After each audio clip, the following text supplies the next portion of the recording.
So we're going to continue our study in Amos. Last week, we kind of looked a lot at a lot of the kind of historical background, and we're going to do some more of that tonight, and then we'll actually get started into it. I'm going to do a little bit of just a kind of review of the last part, because again, I remember how well everybody remembers from week to week. And at the very end, if you recall, we were going through and we were comparing Hosea to Amos and how they both were talking about Israel's idolatry, but they were doing it in a different way. Hosea was comparing Israel to a harlot. And basically talking about they had broken covenant with God. So if you look at it, let me go on through here. We were talking about, we're going to jump into Amos. Let's contrast the two. We talked about some of the things that no other book actually shows God's inner feelings like the book of Hosea. It's fascinating when we look at it, because we know God has feelings because it tells us that He has anger. It tells us that, to make you joy, and all this stuff. But He also has other feelings.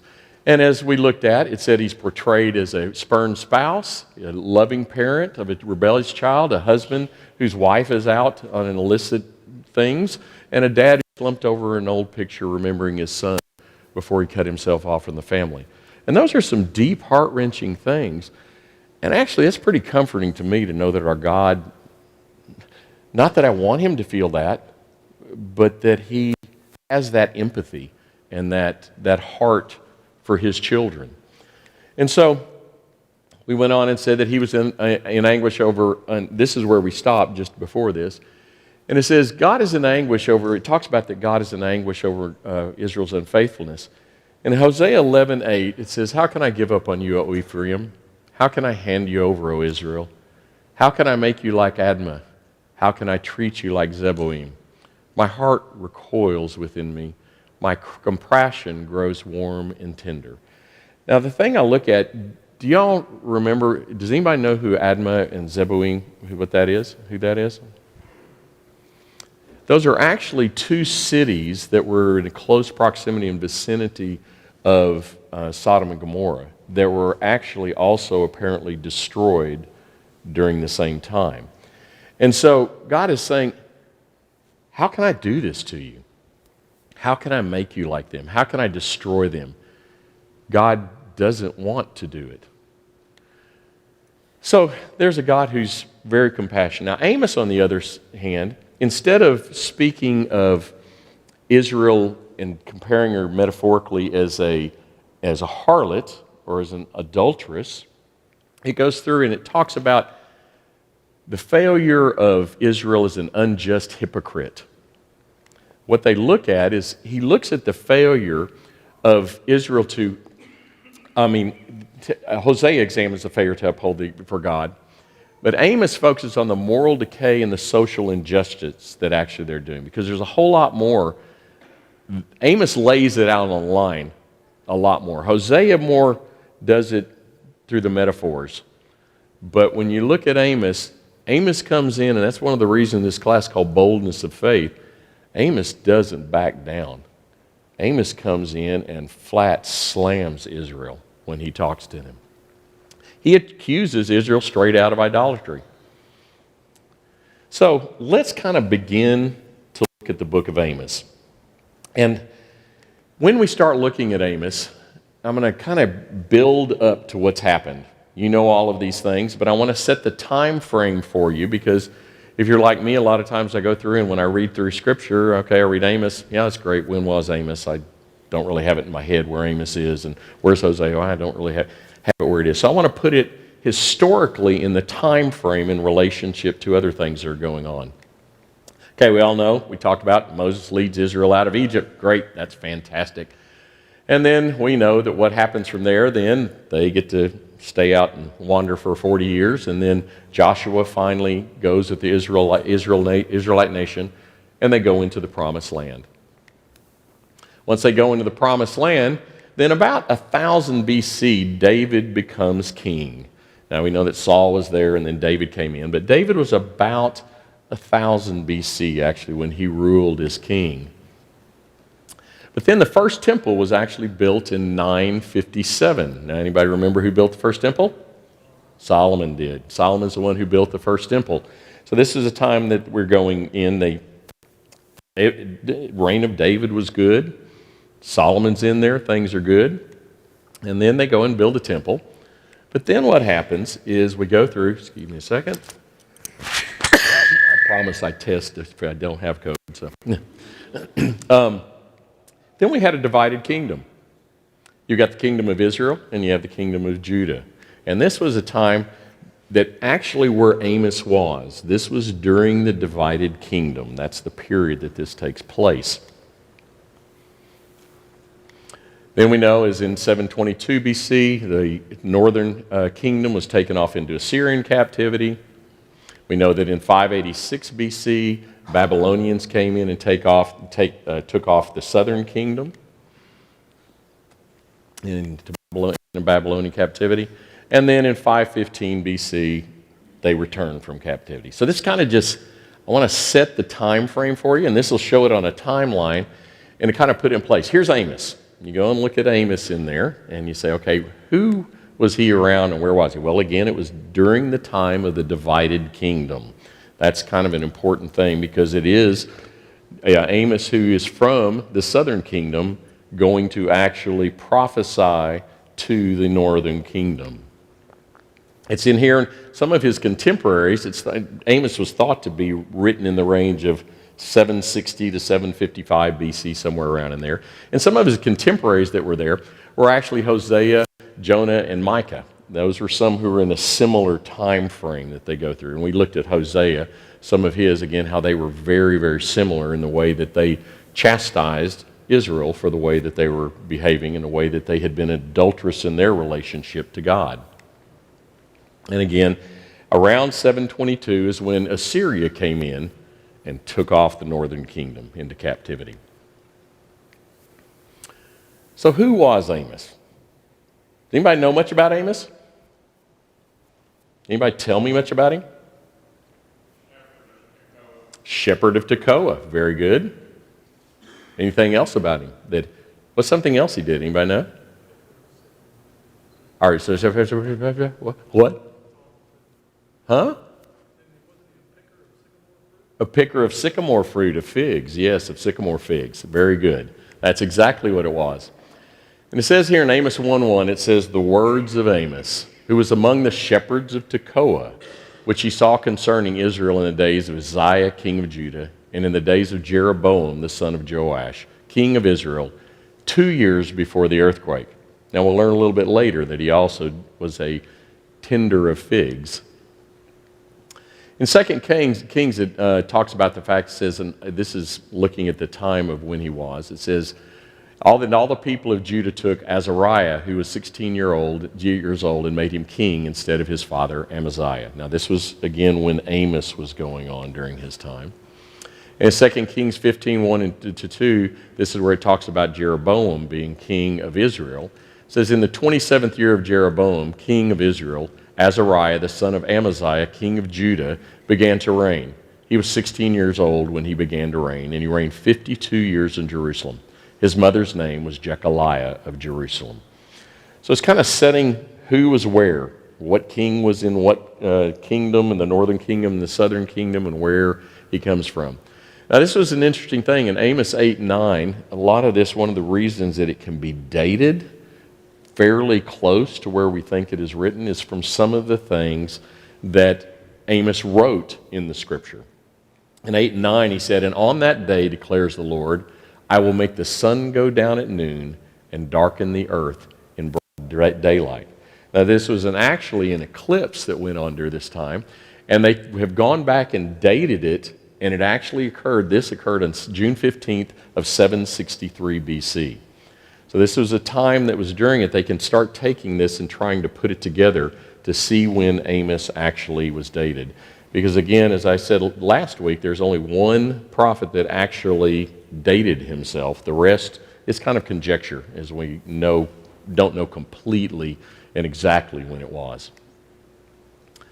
Now, Here's another thing that if we read just in that first verse before that helps them to date it. It says, the words of Amos, who was among the shepherds of Tekoa, which he saw concerning Israel in the days of Uzziah, king of Judah, and in the days of Jeroboam. And it goes on, it says 2 years before the earthquake. Now the earthquake, they've actually gone through, a major earthquake occurred in 760 BC in Israel. And they know that this was during the time of Jeroboam II. They've gone back and they've looked, I'm not a geologist, but they go back and look through all the stratigraphic, whatever stuff it is, and they can figure out exactly when things happened. And apparently there was a major earthquake that happened there. They think it was about 200 to 300 kilometers north of where present-day Israel is, and it's estimated that it was about an 8.2 on the Richter scale. It was one that apparently was a major, major earthquake. And it's interesting that he says this, and 400 years later it was mentioned again.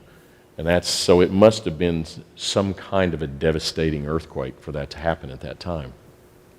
Here it says in Zechariah, it mentions more about the earthquake. It says, you shall flee to the valley of my mountains, for the valley of the mountains shall reach to Azal. And you shall flee as you fled from the earthquake in the days of Uzziah, king of Judah. Then the Lord my God will come, and all the holy ones with him. Now, Josephus actually said that he actually made the statement that it was in connection with Uzziah's trespass, the earthquake, that it came during that time. And if you remember in 2 Chronicles, it says, but when Uzziah was strong, he grew proud to his destruction. For he was unfaithful to the Lord his God and entered the temple of the Lord to burn incense on the altar of incense. But Azariah the priest went in after him, who with 80 priests of the Lord who were men of valor. And they withstood King Uzziah and said to him, it is not for you, Uzziah, to burn incense to the Lord, but for the priests, the sons of Aaron, who are consecrated to burn incense. Go out of the sanctuary, for you have done wrong, and it will bring you no honor from the Lord God. So it said that it was during this time that it occurred. Now the name Amos actually means burden bearer. And Amos, he bore some burdens. For him to be able to have the boldness and the courage to be able to go in and preach and teach and prophesy like he did, that was completely against everything that they wanted to hear, takes a lot of bravery, but also has to be a heavy burden. It must have been a very difficult thing. So let's kind of get it on the map where we are. If you realize right up here is the nation of Israel, and right down here is where Judah is. That's the northern and the southern kingdom. And where this occurred was Tekoa. That's where he was from. Tekoa was about 12 miles from Jerusalem, a little bit southeast of it, about 6 miles from Bethlehem. And if you went on over, it's about 18 miles from over at the Mediterranean Sea where it went. So that kind of gets you a little position if you're looking at a map. But it was in Judah. So most of this, which I'll show you in a minute, it actually took place in Bethel is where he went. So there's Tekoa kind of on the map when we look at it from this standpoint. Now in Amos 7, it says, then Amos, this is where we're talking about the sycamore figs that you mentioned, Marty, said, then Amos answered and said to Amaziah, I was no prophet nor a prophet's son, but I was a herdsman and a dresser of sycamore figs. But the Lord took me from following the flock, and the Lord said to me, go prophesy to my people Israel. Now, I don't know about you. I have no problem getting up and talking in front of crowds. I don't know why. It's just stupidity, I guess, but it never has bothered me. But a lot of people have a very difficult time getting up and talking in front of crowds. Now, I can wing it sometimes if I have to, but I like to be very prepared when I do something. And I like to be comfortable when I'm speaking. And I like to have a really good familiarity with what I'm saying. Well, here's Amos. He was a sheep farmer and a sycamore fig dresser. And God tells him, I want you to go prophesy to the kings and the nation of Israel. Wow. That takes somebody who believes in God and who has a strong faith that God's going to carry him through. Because I don't know too many people who would feel the least bit comfortable. I stop and think back when Moses said, God, I'm not eloquent of speech. Can't you find somebody else? That was Moses. Well, Aaron came to help him out. Amos didn't get anybody to come help him out. Amos went and did this. And he was one of the most open, profound, slam Israel to their face prophets ever. He was absolutely amazing how bold he was. So, he was, again, a farmer of sheep or a keeper of sheep. And the type of sheep were called nokad or nokeds. They were pretty much kind of a scrub sheep is what they were. They were really well known, though, for having good wool because they lived in the winter months. They grew a really long wool. But it was one that for food and things, it was more of a lower level of people would actually eat the no-kedder type of sheep. Now the figs are completely different when I think of figs. Whatever the scientific name or whatever they call that thing for it is called Ficus sycamoris. And these things had actually been growing for a few thousand years there apparently. And some of these, and I don't know if one tree lived that long, but some of the trees are apparently huge that grow these figs. Absolutely massive trees. I've never seen one, but some of the pictures I've seen have some really, really big trees. And this is kind of what it looks like. It does have 3 different common names. It's called a sycamore fig, a sycomore fig, and a fig mulberry. And those are kind of the common names for it. And it was interesting. It's a sweet apparently has kind of a woody taste, but you actually have to bruise the fruit before it'll ripen. So they would get them, they would actually take it, and they would actually bruise the fruit to let it ripen some, and then actually it would get more of its flavor. And so he was a tender of sycamore figs, or whatever you want to call them, fig mulberries or whatever. But here in 1 Chronicles, it was mentioned in other places, these sycamore trees. It says, over the olive and sycamore trees in the Shephelah was Baal-Hanan the Gederite, and over the stores of oil was Joash. Now, as I mentioned earlier, we read earlier, Amos was not a professional prophet. It's where we read this earlier. It says, I was no prophet nor a prophet's son. He was a newbie to the prophet game. And he got a big role to be called to.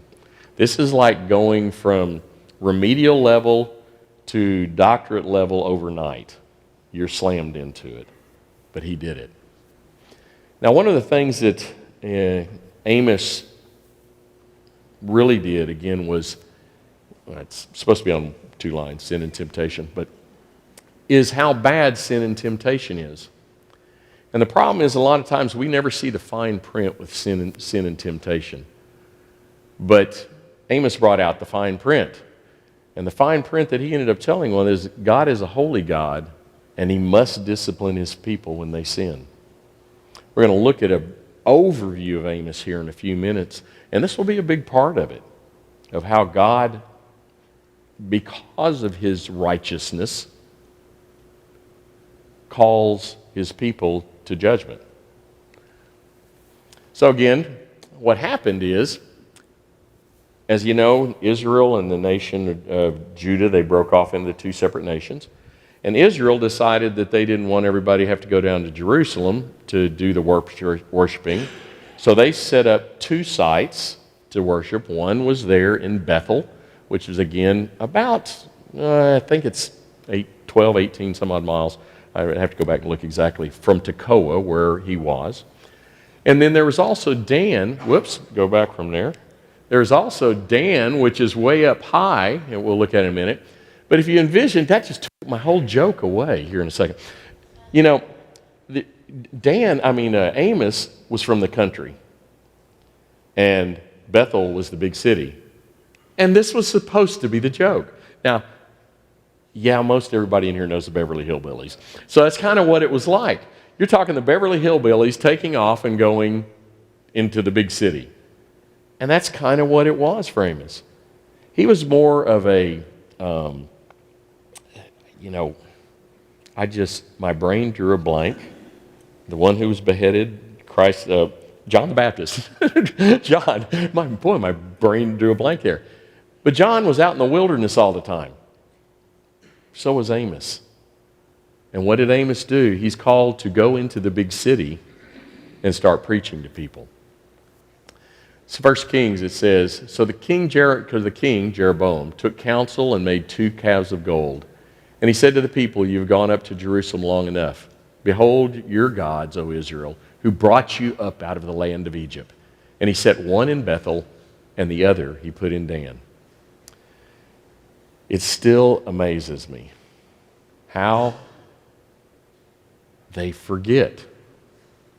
But then I realize, how much do we forget in the same way, in similar ways?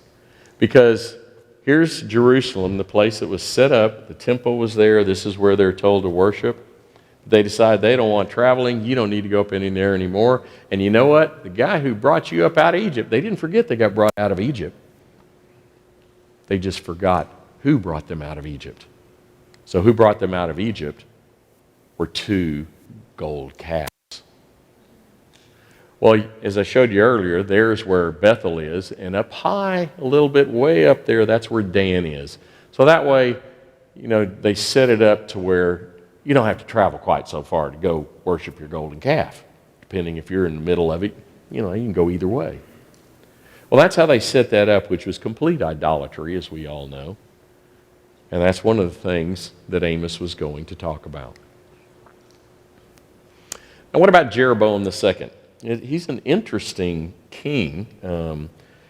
Actually was very successful in a lot of things he did. Jeroboam, he was the son of Jehoash, which some people call it Joash. And he was actually the 14th king of ancient Israel. So if you're going through and looking at the line of the kings, he was the 14th king. And he ruled for 41 years. So he was around for a while. A lot of times you go through and start following through the kings, and you say, so-and-so came king, and 2 years later somebody came in and killed him, and he's somebody else out. Well, he was there 41 years.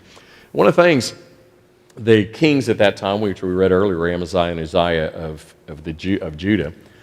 But during the reign of Jeroboam II, Israel used military power and expanded their borders a great deal. They brought in a ton of wealth, and they became a very wealthy nation with expanding borders. And Jeroboam really, if you're looking at it from a material and dominant standpoint, Jeroboam II did quite a bit. But he's also one of the worst kings ever when you look at it from a perspective of God and what people were to do and what God had called them to do. Now, interesting thing, even though most people say he was one of the worst kings ever, Jonah actually portrays him as a deliverer of oppression for Israel. And a lot of that is because of the great military power. Because if you go through and look at this, in 2 Kings it says, in the 15th year of Amaziah, the son of Joash, king of Judah, Jeroboam, the son of Joash, king of Israel, began to reign in Samaria, Samaria being the northern kingdom, which they call that. And he reigned for 41 years. And he did what was evil in the sight of the Lord.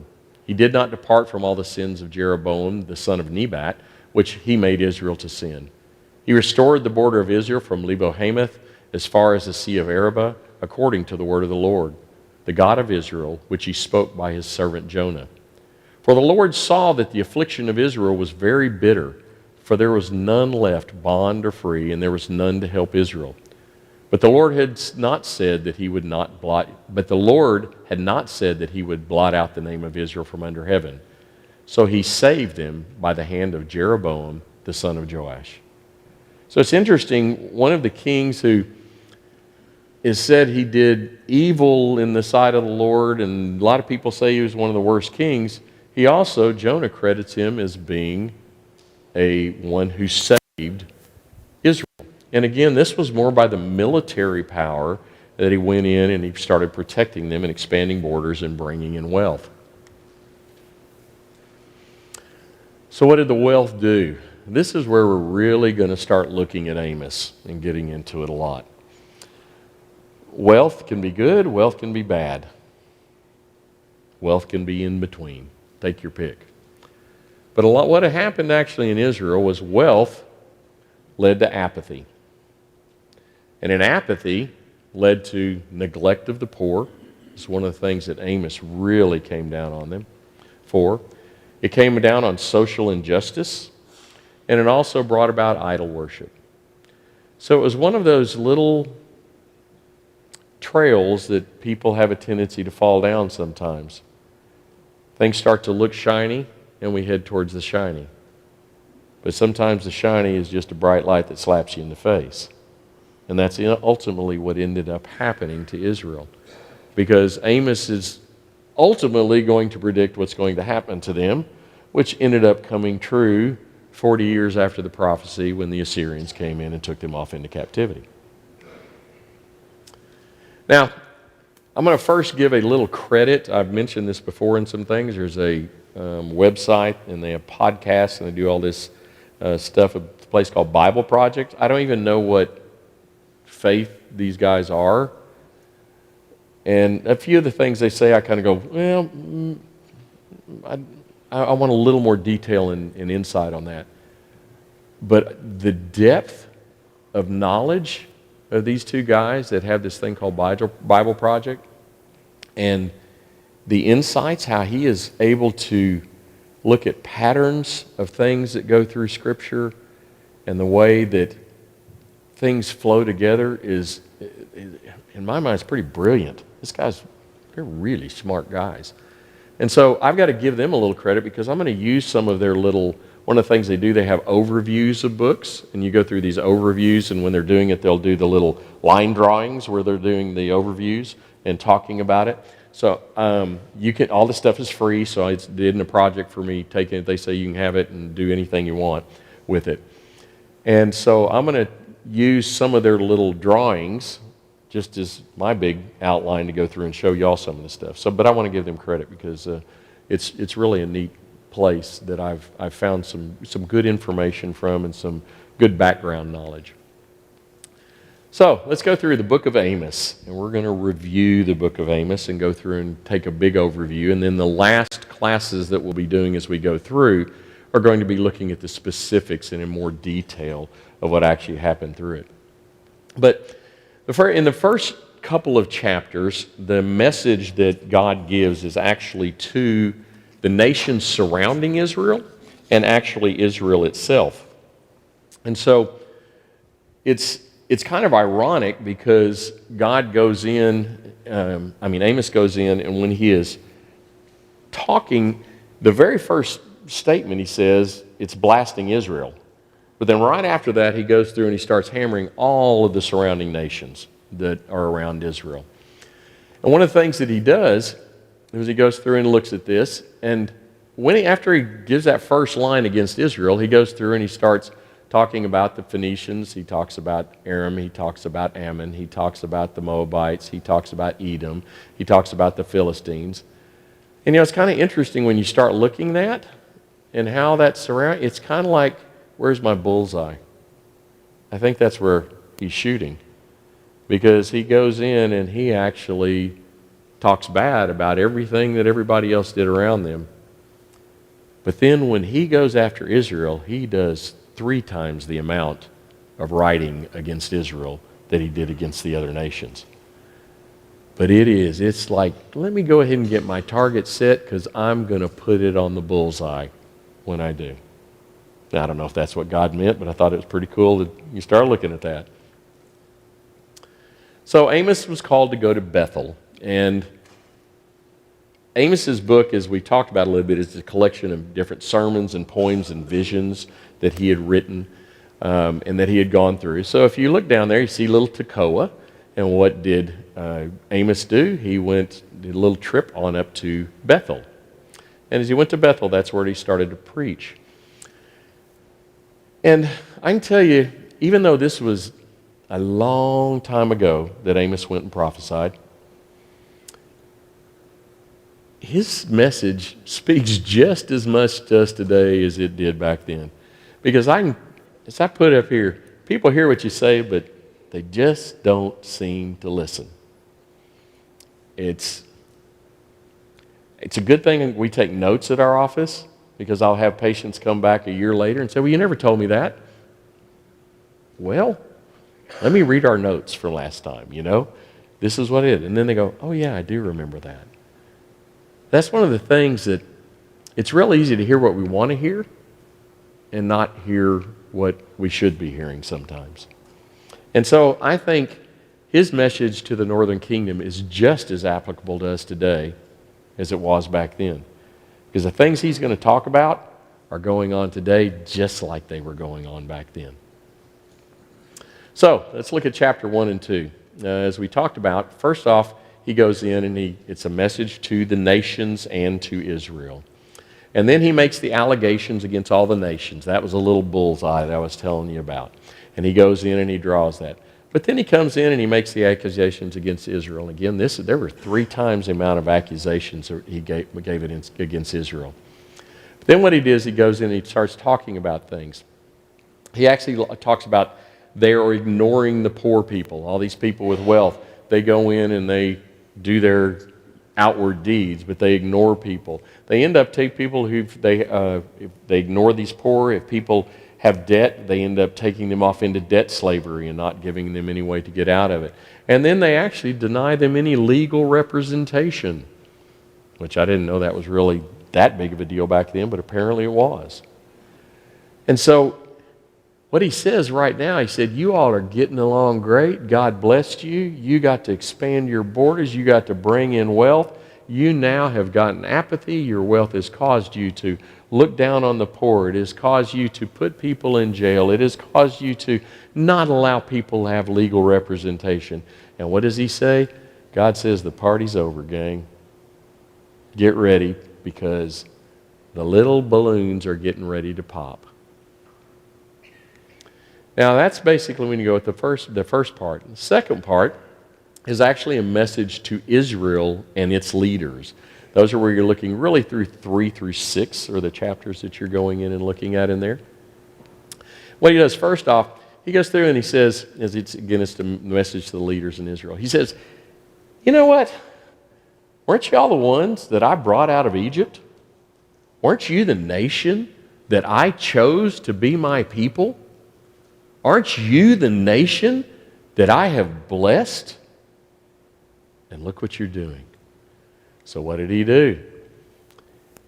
He told him, and this is one of the things that you look at about God, that they were his chosen people. They had a great calling. But if they fail at the calling, there are also great consequences that go with that. Like the bigger the crime, the stouter the punishment. They got a stout punishment. But they also were the chosen people of God who were supposed to carry on through the line of Abraham and his family that carried on down. That's what they were supposed to be. And he'd go in and he'd say, look, all you rich people, you come up here, you go up, you come to your temples, you make all these big, glorious, worship things, you do all these sacrifices. He said, it's a joke. Everything you are doing is a joke. It's a sham, because I can tell you this, there's more related to being a child of God than there is in just going up and pretending you're doing worship. That's for us today too. Do we pretend to do worship? One of the things that's really important to God are 2 different words that are mentioned a lot. And they're justice and they're righteousness. Justice is actually the word mishpat, the Hebrew word. And it really talks more about, and he talks how he wants it to flow like a river. And then when he goes on and talks about righteousness, he wants it to come out like a stream. But mishpat is more, the 2 words when they look at it, it's more about taking care of other people, and also about no matter anybody's status, their race, their creed, whatever it is, there needs to be equality and everybody accepted in the same way, because they were all children of God. So what he did then is he decided that these things that you're doing are not any good. And we're going to go through, and I'm going to say I'm going to give you big problems. They came in, they go and do these worships. He said, forget it, we're not going to do it. And what does he say? He said, a day of the Lord is going to be coming soon. There will be a reckoning. And as we know, the armies of the Assyrians ended up coming and taking them 40 years later. Now the last part, the chapters 7 through 9, it's an interesting thing that I talked about earlier about God's righteousness and justice, mercy and justice. And that's a lot of what this is going to be about, is he looks a lot at the contrast that God is an unbelievably merciful God. But since he is a righteous God, he also has to hold people accountable for what they do. And so it looks at, again, in those, talks about God's justice and mercy. But again, it's the contrast between God's mercy and love, but his, I'm not going to say need, his God isn't required to do anything, but for lack of a better term that I'm pulling out of my head right now, almost his requirement to be just because he's so righteous. But he has that love and mercy. But then it goes on and it talks about this is the people he's going to pull them back to. He's ultimately going to bring these people into his fold. Now through this, what Amos does, he has a series of visions. He talks about one about locusts. He talks about a scorching fire. He talks about one where overripe fruit comes in and eats them up and does all this kind of stuff. And then it talks about where God comes in and destroys the temple at Bethel. And all of that he goes through, and it's really interesting. He just beats them down, beats them down, beats them down, beats them down. And in the very last paragraph, he gives them hope, or hoppy. That's the way he looks up there. But he gives them hope. And that hope is something that, fortunately, all of us have. And it comes through faith. And it comes through us being the children that God wants us to be. Because oftentimes we fail, and God knows that. But God leaves that way to come back. And that's one of the great things about Amos, is that it is a hard book when you look at what all happens. But it ends in a beautiful way. And that is that there's hope. And that's what all of us need. So that's going to end tonight, am I? I'm about 7 minutes early. So do we have any questions, comments, anything like that? All righty. I'm going to let you all out a little bit early then.